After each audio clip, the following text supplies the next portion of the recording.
Sebelum kita akan dengarkan bagaimana dengan pendapat masyarakat, kita akan terlebih dahulu langsung saja kembali dialog bersama dengan Bang Herdiman. Bang Herdiman, ini bagaimana Bang ketika wasit Ahmad Alkaf ini sudah banyak kontroversinya, tetapi apa sebenarnya alasan utama AFC ini tetap menunjuk wasit ini dalam pertandingan tadi malam? Tadi dalam package sudah dijelaskan bagaimana sebuah pertandingan dalam grup yang sama. Di sini ada Indonesia, Jepang, Australia, Saudi, Bahrain, dan Cina. Tidak boleh ada wasit dari negara yang bersangkutan yang berada di grup ini. Itu harus berada wasit yang berasal dari luar kompetitor di grup yang sama. Tapi pertanyaan penting adalah wasit dari kawasan, dari zona yang sama, kenapa boleh memimpin? Kenapa tidak misalnya partai ini dipimpin oleh wasit yang sebutlah yang jauh berasal dari luar wilayah? Sebutlah misalnya wasit dari Iran misalnya. Sebutlah wasit dari Korea Selatan misalnya. Jadi kalau kemudian Sintayong protes keras menjelaskan bahwa ini partai benar-benar sangat memalukan, saya bisa paham. Kalau kemudian Sintayong bilang bahwa kapasitas kualitas sepak bola Asia segera bisa meningkat sepanjang wasit-wasit juga kapasitas kualitasnya juga terkatrol, juga meningkat, juga membaik. Tadi malam kita lihat bagaimana wasit Alkaf banyak memberikan keuntungan buat Bahrain, termasuk klimaksnya itu di ujung babak kedua. Bagaimana sebuah pertandingan 45 menit dia tamat dengan additional time, itu adalah keputusan dari inspektur pertandingan 6 menit, tapi kemudian melebar menjadi lebih dari hampir 100 menit. Sampai kemudian Bahrain bikin gol. Ini yang menyakitkan, ini yang menyesakkan, ini yang membuat semua skuad Indonesia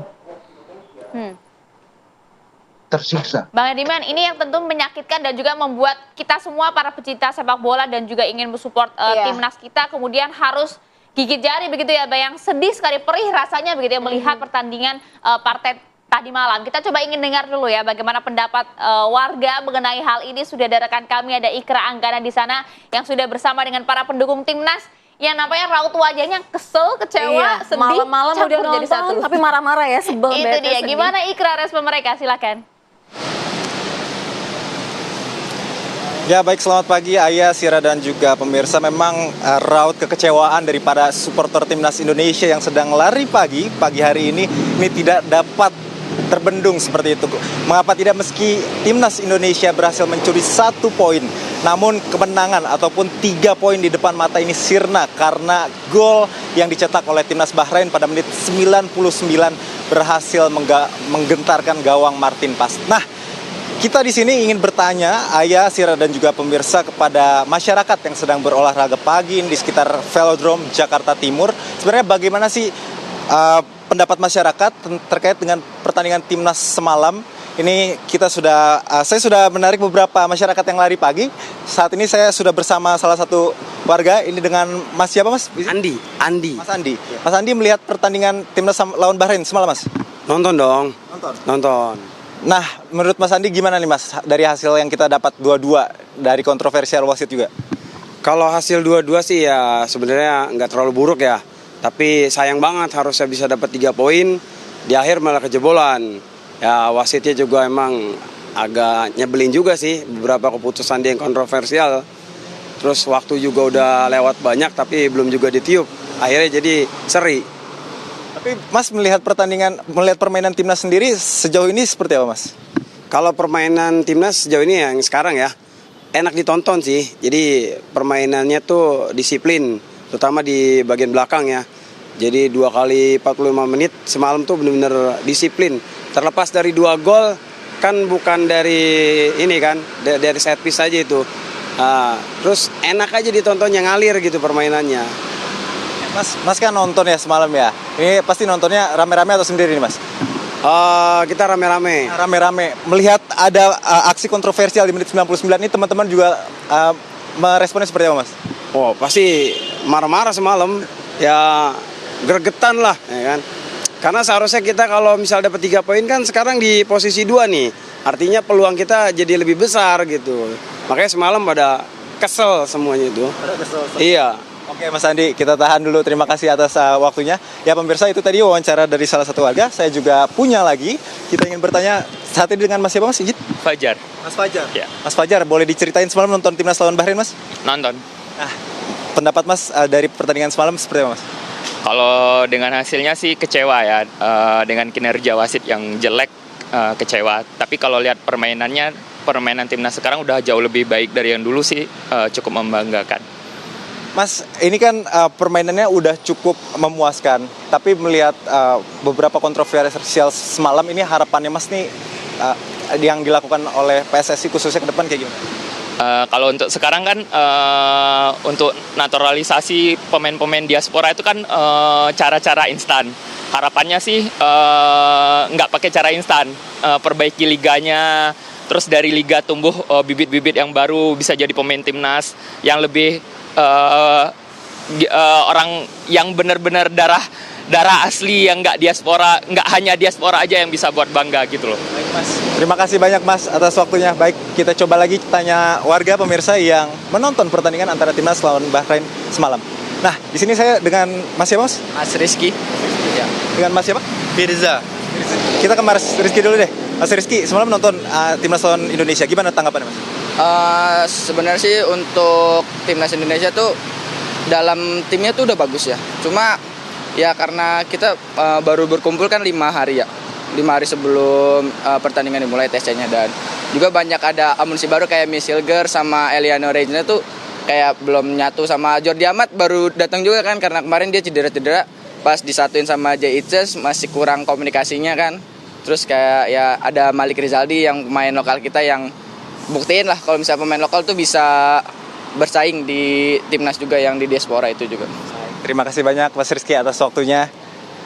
Ya pemirsa, memang itulah tadi tanggapan dari masyarakat mengenai hasil pertandingan antara timnas Indonesia melawan Bahrain. Ada yang kecewa, ada yang menyoroti tentang permainan timnas, dan ada juga yang berharap agar PSSI tentunya yang saat ini informasinya mengajukan surat keberatan kepada FIFA. Untuk sementara demikian, ayah saya kembalikan ke Anda di studio.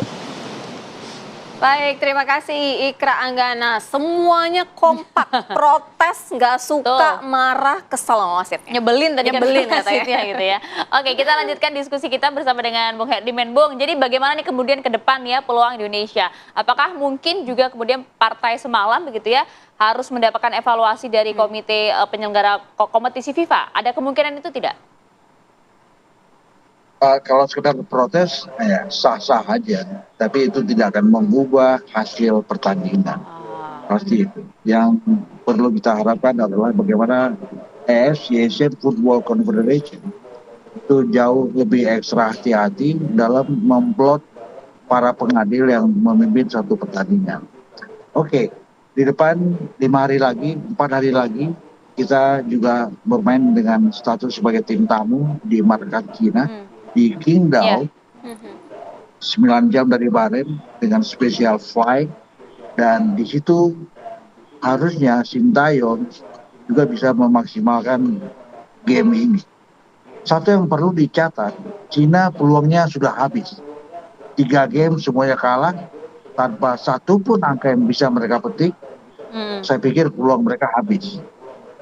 Kalau sudah habis, kalau masyarakat publik Cina juga bereaksi negatif terhadap skuadnya, ini adalah bagaimana skuad Indonesia harusnya bisa memaksimalkan partai ini. Ini menarik, dan saya melihat Sintayong tentu sudah punya formula khusus bagaimana dia bisa mendesain formasinya dari komposisi starter hingga para pemain pengganti, agar apa? Agar game keempat ini bisa direbut dengan sebuah kemenangan, dan ini adalah kemenangan pertama.